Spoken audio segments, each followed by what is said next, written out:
الشیطان الرجیم بسم اللہ الرحمن الرحیم۔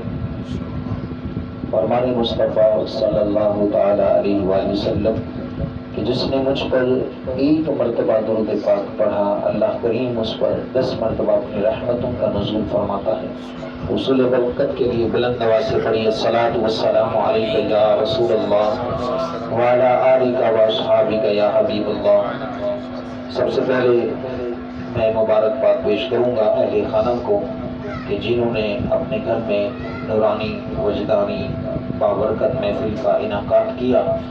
اللہ کریم اس محفل پاک کی برکت سے اس گھر پر کروڑ رحمتوں کا نزول فرمائے اور اہل خانہ کی تمام پریشانیاں دور فرمائے، ان کے رزق میں، مال میں، جان میں مزید برکتیں عطا فرمائے، اور اللہ کریم ہم سب کو اخلاص کے ساتھ اللہ اور اس کے محبوب صلی اللہ تعالی علیہ وآلہ وسلم کا ذکر کرنے کی توفیق عطا فرمائے۔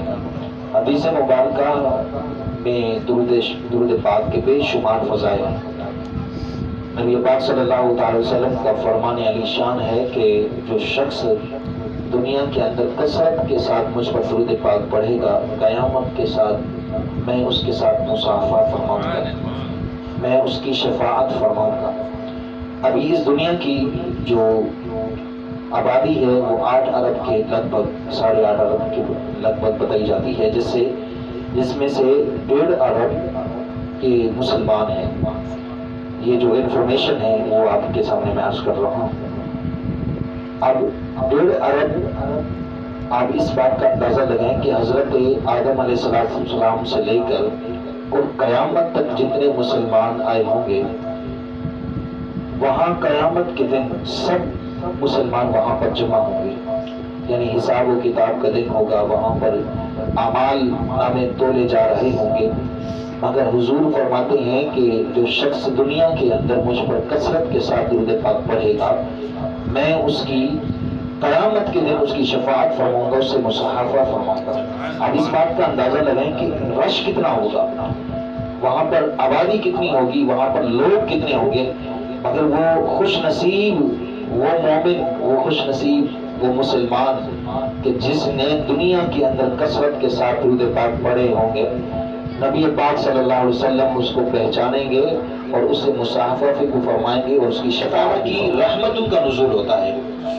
تو میں مبارکباد پیش کروں گا کہ اس گھر میں ماشاءاللہ ہمارے بھائیوں نے محفل سجائی، اہل خانہ نے، وہ کسی شاعر نے کیا خوب کہا کہ محبوب کی محفل کو محبوب سجاتے ہیں، محبوب کی محفل کو محبوب سجاتے ہیں، آتے ہیں وہی جن کو سرکار بلاتے ہیں۔ تو یہ خوش نصیب لوگوں کا مقصود ہے کہ جو اپنے گھر میں پیارے آقا صلی اللہ تعالی علیہ وآلہ وسلم کا میلاد سجاتے ہیں۔ اچھا، ابھی جو ہمارا موضوع چل رہا ہے، جیسا کہ 14 اگست کے حوالے، ابھی ہم نے 14 اگست منایا اور اس میں آپ لوگوں نے دیکھا کہ ہم بطور مسلمان ہم نے کیسا جشن آزادی جس طریقے سے منایا وہ سب کے آنکھوں کے سامنے، اور جیسے 12 بجی اور وہاں پر ہماری جو نسل ہے نوجوان، انہوں نے فائرنگ کے ساتھ اور طرح طرح کے باجے اور سلنسر نکال کر موٹر سائیکلوں پر اس طرح کو لوگوں کو پریشان کرنا، کوئی گھر میں سویا ہوا ہے، کوئی مریض ہے، کوئی روڈ پہ چل رہا ہے، تو اس طرح کی یہ جو آزادی منائی گئی ہے، تو یہ آزادی کا نام نہیں، اس کو آزادی کا نام نہیں کہیں گے بلکہ اس کو بربادی کا نام کہیں گے۔ آزادی تو یہ تھی کہ جن لوگوں نے پاکستان بننے میں کردار ادا کیا، انہوں نے اپنی جانوں کے ذریعے، مال کے ذریعے کئی لوگ شہید ہوئے، تو ان کے لیے اس طرح ثواب کی محفل سجائی جاتی، اللہ کی بارگاہ میں شکرانے کے نوافل ادا کیے جاتے۔ مگر ہمارا حال یہ ہے کہ ہم نے ناچ باجے کو، ڈانس کو اور لوگوں کو پریشان کرنے کو ہم نے آزادی کا نام دے دیا کہ یہ منانے کا طریقہ ہے۔ اللہ تبارک و تعالی ہم سب کو ہدایت نصیب فرمائے، اور جو لوگ اس طرح کی حرکات کرتے ہیں اللہ کریم انہیں بھی یہ توفیق نصیب فرمائے۔ اچھا، آج میرا یہ مختصر موضوع ہے کہ لوگ پریشان کیوں ہیں۔ آج ہر بندے کے چہرے پر دیکھو تو وہ ایک جو مسکراہٹ ہوتی ہے یا ایک کیفیت ہوتی ہے انسان کی طبیعت میں، وہ نظر نہیں آتی. یعنی انسان بالکل اپنے آپ کو بوجھل محسوس کرتا ہے، اور اس طرح مطلب انسان نظر آتا ہے کہ کسی طرح کی کوئی پہاڑ پہ آ گیا ہو. تو یہ کیا ہے کہ یہ احساس کمتری ہے. یہ اللہ تعالیٰ کی ذات پر توکل جو کرنا چاہیے انسان کو وہ نہیں کر رہا. اللہ کی ذات میں جو بھروسہ ہمیں کرنا چاہیے تھا وہ ہم نہیں کر رہے. یار اتنا شکر کم ہے کہ اللہ نے ہمیں ہاتھ دیے. اگر جنرل سی میں بات کر رہا ہوں کہ اگر کسی شخص کو کسی محفل کے اندر یا سوشل میڈیا پر جو لوگ دیکھ رہے ہیں، ان میں سے کوئی ایک شخص سے اگر ہم عرض کرتے ہیں کہ حضرت آپ جو ہے اپنے ہاتھ کی ایک انگلی کاٹنے دیں، آپ 1,00,000 روپے لیں، کوئی لے گا؟ کوئی مانے گا؟ یا کسی کو بولیں یار ایک ٹانگ تمہاری ہم کاٹ لیتے ہیں، ہم آپ کو 1 کروڑ روپیہ دیں گے، کوئی مانے گا؟ کوئی نہیں مانے گا. یعنی کہ اللہ تبارک و تعالیٰ نے جو انسان کو باڈی دی ہے، اس کے اعضاء دیے ہیں، ہاتھ دیے ہیں، ہاتھ پکڑنے کے لیے ہاتھ دیے ہیں، دیکھنے کے لیے آنکھیں دیے ہیں، اور سننے کے لیے کان دیے ہیں، بولنے کے لیے اللہ تبارک و تعالیٰ نے زبان دی ہے، چلنے کے لیے پاؤں دیے ہیں. تو یہ کیا کم نعمت ہے؟ اللہ تعالیٰ نے انسان بنایا، اشرف المخلوق بنایا، یہ کیا کم نعمت ہے؟ اور اس سے بڑھ کر جو سب سے بڑی نعمت ہے وہ اسلام. یعنی آپ یہ فار ایگزامپل آپ تصور کریں کہ 8 یا 8.5 ارب جو اس وقت کنٹریز میں، آل کنٹریز میں، آؤٹ آف کنٹری اور دیگر ممالک کے اندر جو غیر مسلم بھی ہے، اس میں 8 ارب دنیا کی آبادی پائی جاتی ہے، جس میں 1.5 ارب مسلمان ہیں.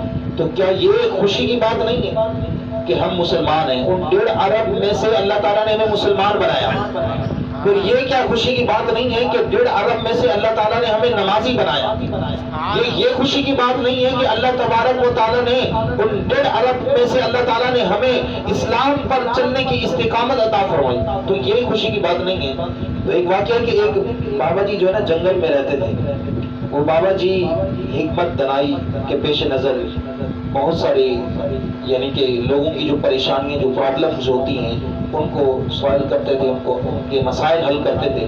ایک ذمہ دار، ایک بڑا رئیس شخص جو ہے، مالدار شخص، اس کے پاس پہنچتا ہے اور کیا کہتا ہے کہ بابا جی مجھے خوشی نہیں ہے، میں اپنی زندگی سے نا پریشان ہوں، اور بس وہ میرے بڑوں نے ایک سونا دیا تھا تو وہی چلتا آ رہا ہے، تو اس سونے کا میں کیا کروں، بس وہی جمع پونجی ہے، تو میں اس طرح سے پریشان ہوں، بہت سارے معاملات ہیں، مجھے ٹینشن ہے، مجھے خوشی محسوس نہیں ہوتی. جب بابا جی نے کہا کہ وہ سونا کہاں ہے، تو اس نے پگڑی کھولی اور اس میں سونا اس نے رکھا ہوا تھا، اس نے بابا جی کو دیا.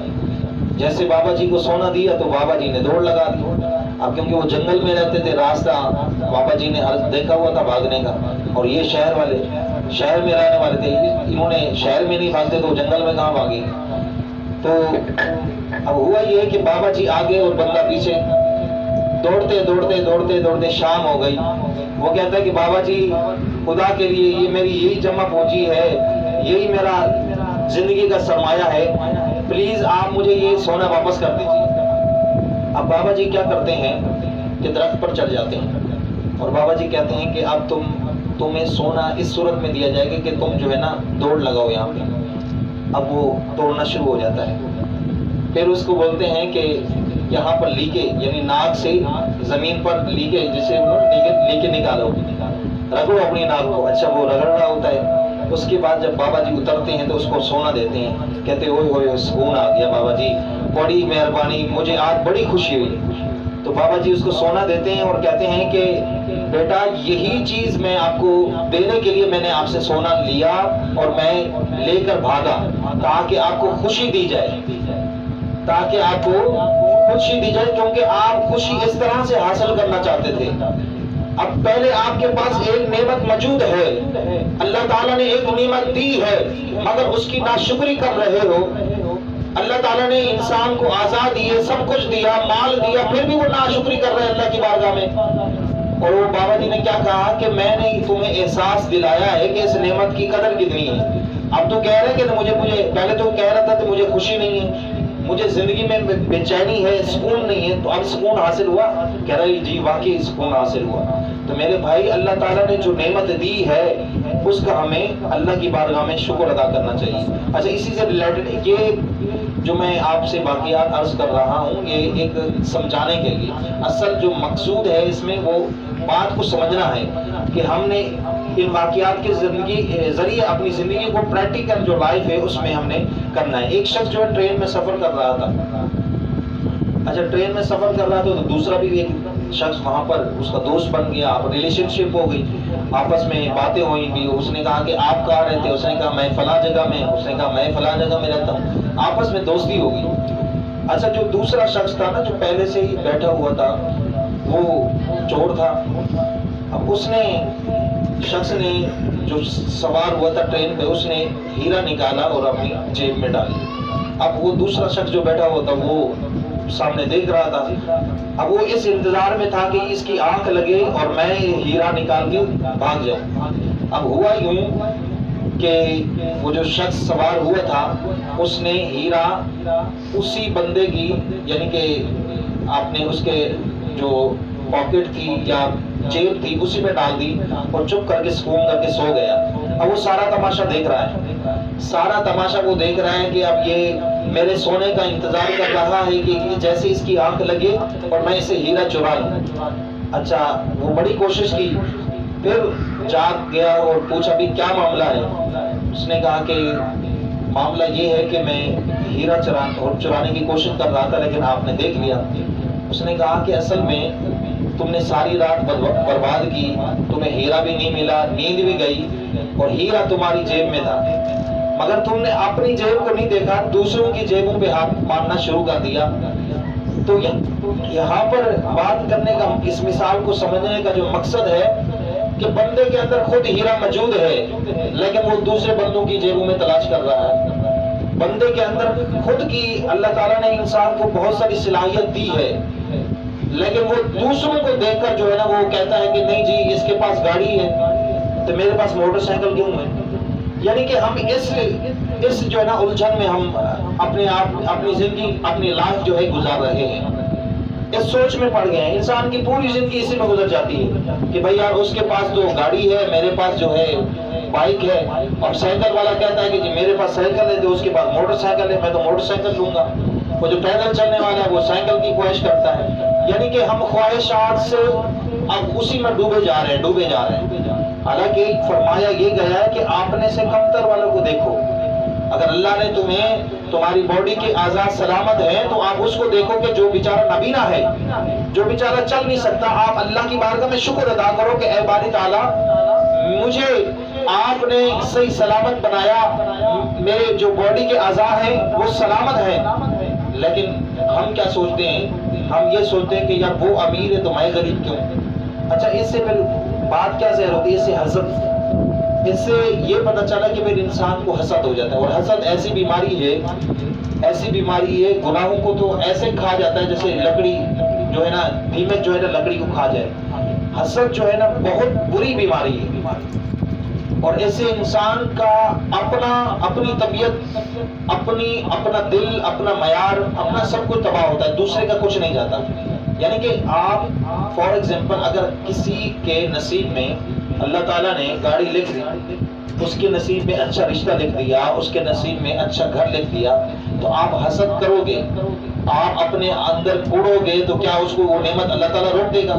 یہ تو پھر اللہ تعالیٰ معاذ اللہ مشیت پر ڈائریکٹ اعتراض کرنا ہے کہ اللہ تعالیٰ اس کو گھر دینا چاہ رہا ہے لیکن تمہارے دل میں یہ نیت ہے کہ یار اس کو گھر کیوں ملا ہے۔ اللہ تعالیٰ اس کو اچھا رشتہ دینا چاہ رہا ہے مگر تمہارے دل میں یہ خواہش ہے کہ اس کو اچھا رشتہ کیوں ملا ہے۔ تو یہ جو چیز ہے یہ انسان کو کمزور کرتی ہے اور انسان کے معیار کو بھی کمزور کرتی ہے اور اسی طرح انسان جو ہے بہت پیچھے چلا جاتا ہے۔ تو لہٰذا میرا یہ اس محفل میں میسج ہے کہ اپنے سے کم تر والوں کو دیکھیں۔ نیکیوں میں حضور نے فرمایا کہ اگر تم نے حسد کرنا ہے تو نیکیوں میں کریں۔ اگر کوئی تہجد گار ہے تو آپ بھی دل میں یہ خواہش پیدا کریں کہ میں بھی اب تہجد گزار بن جاؤں۔ تو یہاں بات یہ چلی تھی کہ خوشی کیسے ہوتی ہے۔ بھئی خوشی یہ ہوتی ہے کہ جب تم تہجد کی نماز پڑھو تو تمہیں دل میں خوشی ہوگی، جب تم نماز پڑھو گے تو دل میں خوشی ہوگی، اور جب اللہ کا تم ذکر کرو گے تو تمہیں یہ خوشی ہوگی۔ مگر آج ہمارے اس ملک میں جو اسلامیہ جمہوریہ پاکستان کے نام سے بنا، مگر حال یہ ہے کہ سود کو عام کیا جا رہا ہے۔